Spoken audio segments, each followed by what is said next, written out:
आप सभी का स्वागत है आपके अपने YouTube चैनल जीएम स्टडी में। आज की वीडियो में हम लोग पढ़ने वाले हैं क्लास 10th भूगोल का कृषि चैप्टर से इम्पोर्टेंट एमसीक्यू क्वेश्चन जितने भी आपके एग्जाम में पूछे जा सकते हैं वो सारे संभावित क्वेश्चन इस वीडियो में कवर करेंगे। टोटल आपके 19-20 क्वेश्चन है। वीडियो को जरूर देखिएगा, पूरा बर्दाश्त करके अगर देखिएगा बहुत सारे ऐसे क्वेश्चन आपके दिमाग में छप जाएंगे जो शायद आपके एग्जाम में आ जाए, तो वीडियो को पूरा जरूर देखिएगा।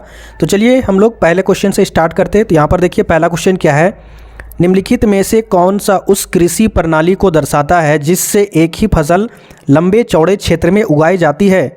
स्थानांतरित कृषि, बागवानी कृषि या रोपण कृषि या फिर गहन कृषि? देखिए मैं आपको सोशल साइंस वाले वीडियो ज़्यादा इसलिए लेकर आता हूँ क्योंकि बहुत सारे स्टूडेंट क्या होता है कि वो कोचिंग में मैथ के क्लास तो कर लेते हैं अच्छे से, साइंस के क्लास कर लेते हैं, इंग्लिश के भी क्लास कर लेते हैं, लेकिन एसएसटी के क्लास अच्छे से नहीं हो पाते हैं। बहुत सारे स्टूडेंट का 10th का ये प्रॉब्लम होता है क्योंकि मैं भी ऑफलाइन ट्यूशन पढ़ाता हूँ, तो उसमें भी बहुत सारे स्टूडेंट को मैं जल्दी मैथ और साइंस और इंग्लिश और जो भी सब्जेक्ट है वो करवा देता हूँ, लेकिन सोशल साइंस के उतने अच्छे से नहीं करवाता हूँ, आखिर में करवाता हूँ। तो ये मैं आपको वीडियो के माध्यम से अगर करवाऊँगा तो आपका दोनों तरफ से कवर हो जाएगा और आपके एग्जाम में फ़ायदा होगा। तो इसलिए मैं आपको सोशल साइंस के क्वेश्चन करवाता हूँ। आप लोग इस तरीके से आप अपने सिलेबस को कवर कर सकते हो।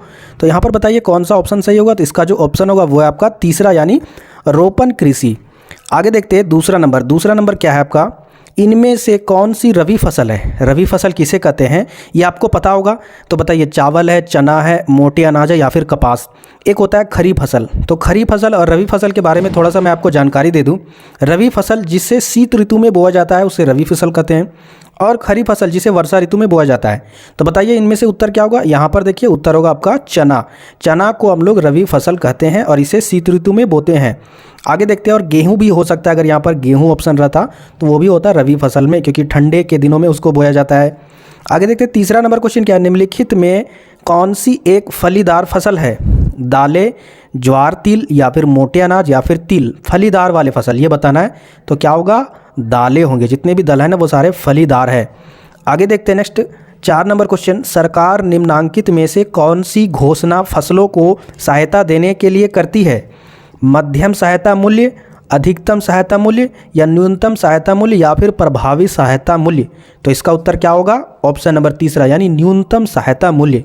आगे देखते हैं नेक्स्ट 5वां नंबर क्वेश्चन। तो यहाँ पर देखिए 5वां नंबर क्वेश्चन क्या है, ध्यान से देखिएगा। कर्तन दहन प्रणाली कृषि को मणिपुर में कहा जाता है। कर्तन दहन प्रणाली जो कृषि है उसे मणिपुर में क्या कहा जाता है? स्थानांतरी, झूम या फिर दीपा या फिर पामलू? तो यहाँ पर इसको क्या कहा जाता है? पामलू। याद रखिएगा। आगे बढ़ते हैं 6वां नंबर क्वेश्चन क्या है, ध्यान से देखिएगा।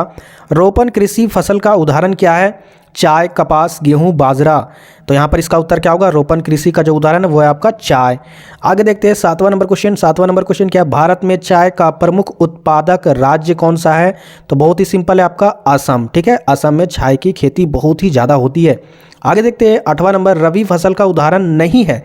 यहाँ पर ऑप्शन में क्या बोला? नहीं है। याद रखिएगा, चावल, गेहूं, चना, सरसों। रबी फसल मतलब ठंड के दिनों में सरसों की जो खेती होती है वो आलू के साथ लगाया जाता है, तो आप लोग देखेंगे ये ठंड के दिनों में होता है। चना भी ठंड के दिनों में, और गेहूं तो ऑब्वियसली ठंड के दिनों में होता है, यानी धान के बाद उनकी कटाई के बाद गेहूं लगाते थे, ये ठंड के दिनों में। ये सारे रबी फसल है।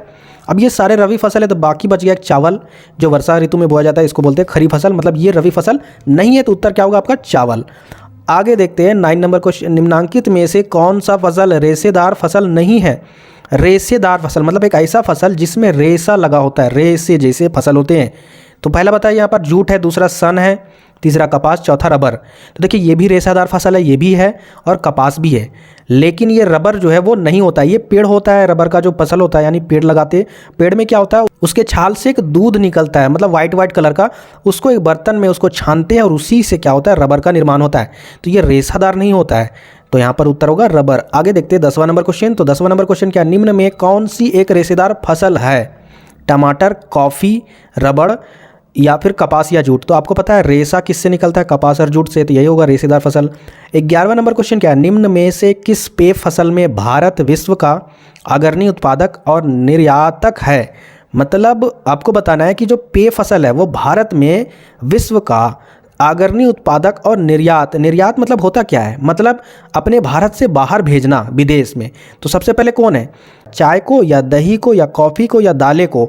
तो सीधा बात है, इसका उत्तर चाय को भारत से विदेश में भेजा जाता है सबसे ज़्यादा मात्रा में। तो ये यहाँ पर क्वेश्चन बोला और इसका आंसर होगा चाय।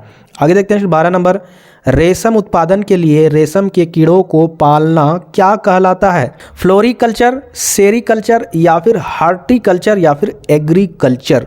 तो इसका उत्तर क्या होगा? सेरीकल्चर।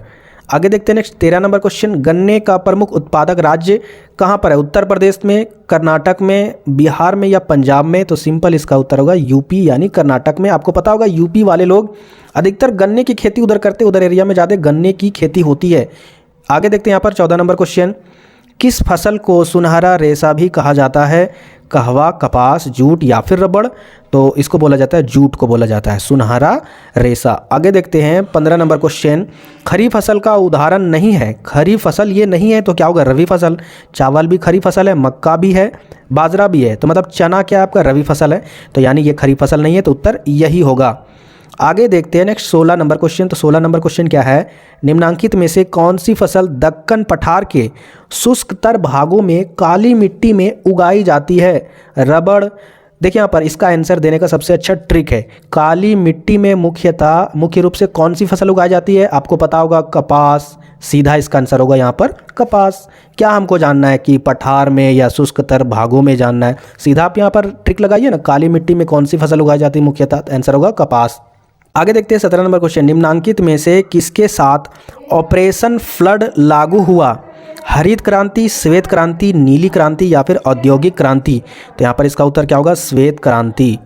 आगे देखते हैं 18 नंबर क्वेश्चन, निम्नलिखित में से कौन सी खरीफ फसल है? आपको बताना कौन खरीफ फसल है? चना, चावल, गेहूं, दलहन? खरीफ फसल मतलब जिसको वर्षा ऋतु में बोया जाता है, बरसात के दिनों में, तो ये है आपका चावल। आगे देखते हैं इस वीडियो का लास्ट क्वेश्चन है, भारत की 2 प्रमुख खाद्यान्न फसलें कौन कौन सी है? चावल और गेहूं, गेहूं और मक्का, चावल और बाजरा, मक्का और चना? तो देखिए खाद्यान्न मतलब ऐसा खाने पीने वाला चीज़ जिसमें अन्न हो। अन्न मतलब होता है जो अनाज के रूप में होता है, तो ये चावल और गेहूं ही है। ठीक है, और साथ ही साथ जो भी नए व्यूवर है वो मेरे चैनल को सब्सक्राइब कर लीजिए, क्योंकि आपके लिए 1 जनवरी से, ठीक है, 1 जनवरी से क्लास 10th और 12th के लिए धमाका होने वाला है। बस आप लोग चैनल से जुड़ जाइए और वीडियो को लाइक कीजिएगा। आज की वीडियो में इतना ही, तब तक के लिए जय हिंद, जय झारखंड।